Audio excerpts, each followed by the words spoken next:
दोस्तों, अगर blue whale को हमारी जमीन पर मौजूद तमाम जानदारों से कंपेयर किया जाए तो ये अब तक का सबसे बड़ा जानवर है। और दोस्तों, ब्लू व्हेल को मछली कहना गलत होगा। बेशक ये पानी में रहने वाला जानवर है, लेकिन ये बात याद रहे कि ब्लू व्हेल एक मैमल है, यानी ये अपने बच्चे को 7 महीने तक दूध पिलाती है। इसलिए एक ब्लू व्हेल को जानवर तो माना जा सकता है, लेकिन बहुत बड़ी मछली नहीं। अगर बात की जाए सबसे बड़ी मछली की, तो वो कौन सी है? दोस्तों, इस वक्त हमारी दुनिया में द ग्रेट व्हाइट शार्क को सबसे बड़ी मछली माना जाता है, जिसकी लंबाई 15 से 20 फीट के करीब होती है। दोस्तों, जिस तरह आज से लाखों साल पहले हमारी इस धरती पर डायनासोर्स एग्जिस्ट करते थे, ठीक इसी तरह एक शार्क भी थी जिसे मेगलोडॉन शार्क कहा जाता था। दोस्तों, ये मछली आज से तकरीबन 60 लाख साल पहले समुद्रों पर राज करती थी, जिसकी लंबाई 60 फीट और इसके जबड़े की लंबाई 3 फीट के बराबर होती थी। दोस्तों, इस शार्क के 270 नोकीले दांत मौजूद थे, जबकि इन दांतों की लंबाई 7 इंच के करीब होती थी। सबसे हैरान कर देने वाली बात तो ये है कि अगर इस शार्क का दांत किसी हादसे में टूट भी जाता तो नया दांत निकलने में सिर्फ 1 से 2 दिन ही लगते थे।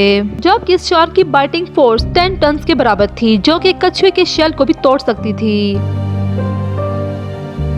दोस्तों, इनका वजन 100 टन के आसपास था। इतने बड़े साइज की वजह से मेगलोडॉन को बड़ी मिकदार में खाने की जरूरत भी पड़ती थी। साइंटिस्ट के मुताबिक इनको हर रोज 1 टन जितना राशन जरूरत होता था, जो कि ये शार्क समुद्री व्हेल्स, सी काउस और सी लायंस को खाकर पूरा करती थी।